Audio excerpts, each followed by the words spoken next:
जय माँ भुवनेश्वरी सत्य ज्ञान ब्रह्म विद्या में आपका स्वागत है। आज मैं आपको बताने जा रहा हूँ भस्म का महत्व। जो हम भस्म धारण करते हैं, जो पंडित जी सभी हमारे विद्वान पंडित जी पृथ्वीलोक के ऊपर जितने भी पंडित जी है वो जो भस्म धारण करते हैं, तो उन सब के लिए यह जानना जरूरी है। कई लोग जानते होंगे और हमारी चैनल पे जो भी यह वीडियो देख रहे हैं वो भी जाने, क्योंकि ये जानना बहुत ज़रूरी है। जो हम भस्म लगाते हैं, क्यों लगाते हैं, उनको लगाने का जो महत्व है वो बहुत दिव्य है। आप जानोगे तो आप रोज़ भस्म लगाएंगे। दूसरी बात ये कि भस्म लगाने से हमारे शरीर के सभी रोग भी नष्ट हो जाते हैं। तो जिन लोगों के शरीर के अंदर बहुत सारे रोग आ गए हैं और निवारण नहीं हो रहा है, तो भस्म से आप स्नान कीजिए। आप ये वीडियो देखें कि इसमें किस तरह से भस्म का महत्व बताया गया है और किस तरह से इनका स्नान करना चाहिए। तो आइए देखते हैं। पहले हम श्लोक पढ़ेंगे प्रमाण के साथ। भस्म का जो महात्म्य बताया गया है, तो भस्म से हमें क्या फल मिलता है। भस्म का त्रिपुंड लगाने से, भस्म से स्नान करने से, रक्षार्थम मंगलार्थम च पवित्रार्थम पुरासुरैः भस्म दृष्ट्वा मुने पूर्वम दत्तम देव्यै प्रियेण तु। भस्मना सदृशम ब्रह्मांड नास्ति त्रैलो लोकत्रयेष्यपि। मतलब भस्म इतनी पवित्र है, तीनों लोकों में भस्म के समान और कुछ भी नहीं है, ऐसा कहा गया है। पूर्व काल में देवताओं ने अपनी रक्षा के लिए, अपने कल्याण के लिए और पवित्रता के लिए भस्म को स्वीकार किया था। तो सबसे पहले ये भस्म जो है शिव जी ने भस्म लगाया था। सबसे पहले शिव जी ने भस्म प्राप्त करके इसे देवी पार्वती को दिया। भगवान शिव जी ने भी भस्म लगाया और माँ पार्वती को भी दिया। इसीलिए आप देखें साउथ में जो भी भगवती के मंदिर हैं, भगवती के फोटो आप देखेंगे तो माँ भगवती ने भी त्रिपुंड लगाया है भस्म का।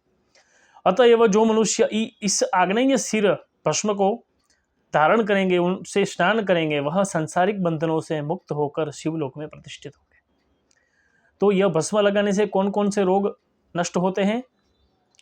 ज्वर रक्ष पिशाचाश्च पूतना कुष्ठगुल्मकाः भगंधराणि सर्वाणि चासीतिर्वात रोगकाः चतुष्षष्टि पित्तरोगा श्लेषा सप्तत्रियपंचका व्याघ्रचौर भयं चैवाप्ये दुष्टग्रहा अपि भस्मस्नानेन नश्यन्ति सिंहेनैव यथा गजाः शुद्धशीतल जलेनैव भस्मनां च त्रिपुंडकम्।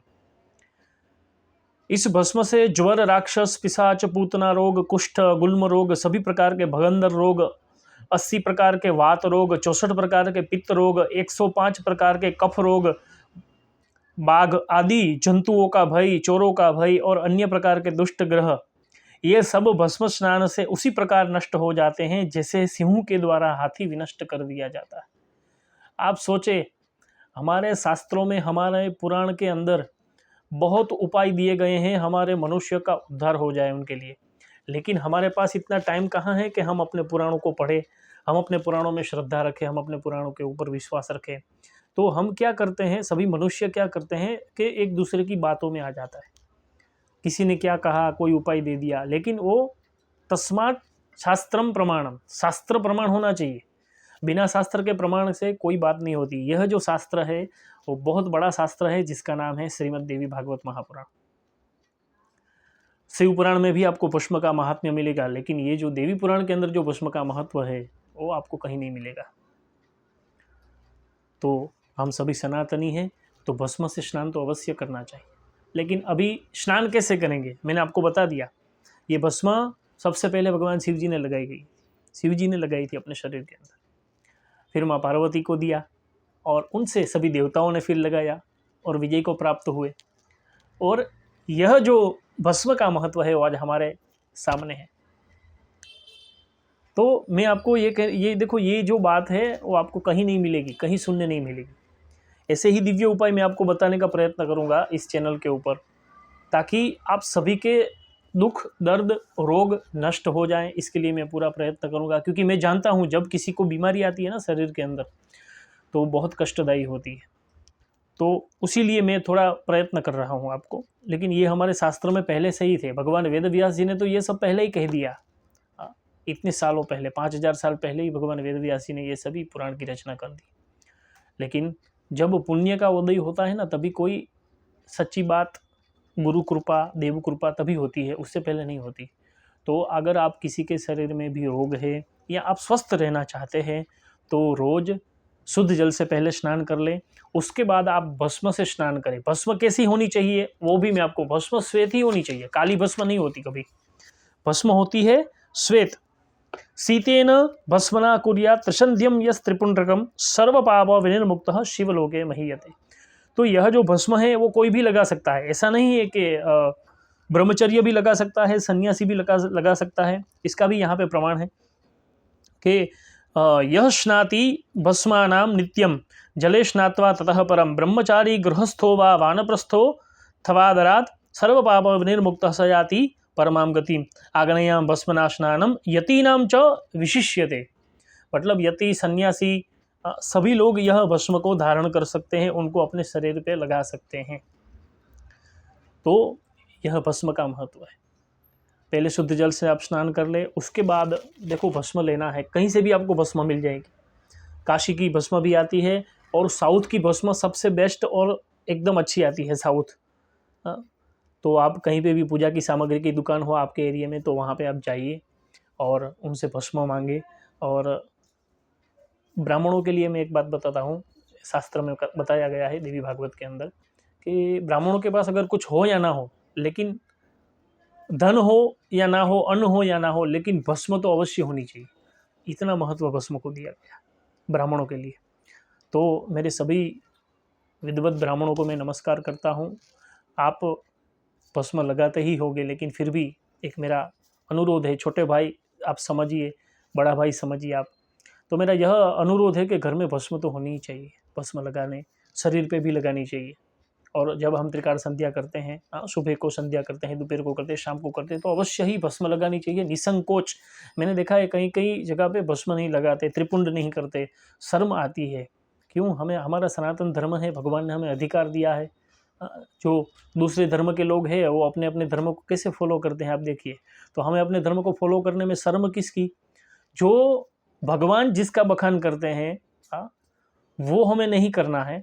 और जो दुनिया, जो लोग हैं, उनको जो अच्छा लगता है वो करना है। अब देखिए, भगवान को प्रसन्न करना है या मनुष्य को प्रसन्न करना है, वो सब आपके ऊपर है।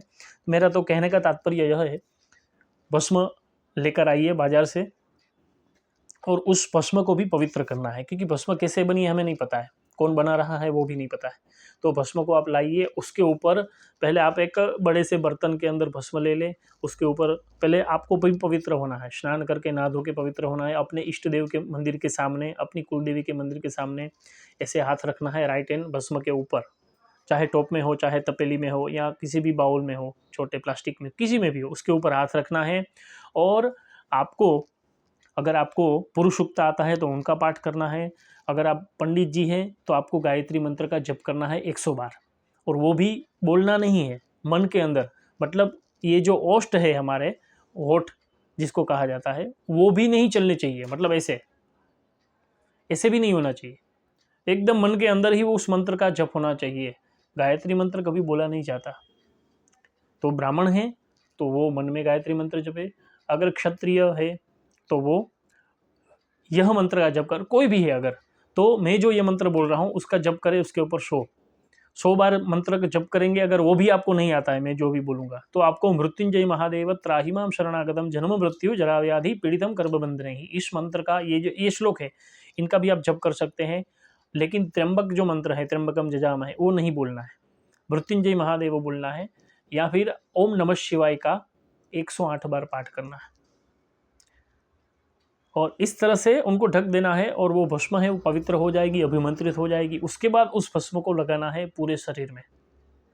सबसे पहले जो मंत्र है, आप सबके लिए जो गायत्री मंत्र है वो हम आपको बोलता हूँ, अगर आप उनको सुनकर आप लिख सकते हैं।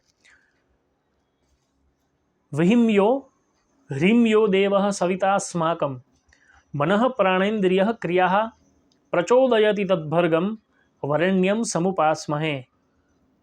फिर से सुने, ह्रीम्यो देवः सवितास्माकं मनः प्राणेन्द्रियः क्रियाः प्रचोदयति तद्भर्गं वरेण्यं समुपास्महे।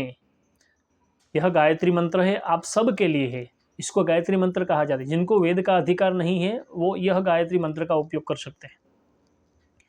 तो आपको इसको बोलकर 108 बार बोलना है और अभिमंत्रित करना है। अगर ये भी आपको नहीं आता है और आपको यह नहीं करना है तो आप मृत्युंजय महादेव वो आप बोल सकते हैं, लेकिन ओम नहीं लगाना है, ह्रीम लगाना है।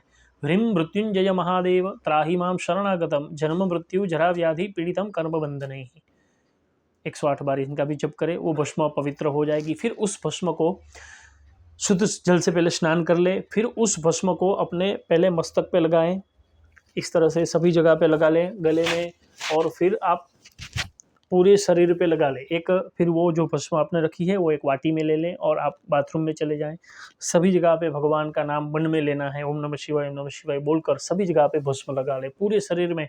जो अपने पैर है उनके नीचे का जो जिनको बोलते हैं ना पैर के नीचे, तो वहाँ पे भी आपको भस्म लगाना है। शरीर में एक भी जगह छूटनी नहीं चाहिए, सब जगह पे भस्म लगाना है। अगर इस तरह से आप स्नान करेंगे, हफ्ते में 1 बार करेंगे, महीने में 4 बार करेंगे, तो आपके धीरे धीरे सभी रोग नष्ट हो जाएंगे।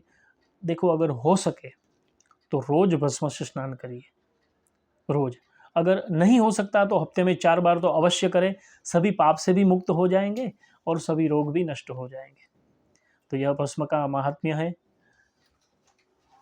तो यह भस्म का महात्म्य आपको कैसा लगा आप हमें कमेंट करके बता सकते हैं, और आपको अच्छा लगा है तो आप लाइक कीजिए, किसी को शेयर कीजिए ताकि उनका आरोग्य भी अच्छा हो जाए। और हमारी चैनल आपको अच्छी लगी हो यह वीडियो, और ऐसे ही दिव्य वीडियो आपको देखने हैं गुप्त रहस्यों के साथ, तो आप हमारी चैनल को सब्सक्राइब कीजिए, शेयर कीजिए, और हमें आपका आशीर्वाद और आपका प्रेम अवश्य ही चाहिए। जय माता जी, जय माँ भुवनेश्वरी।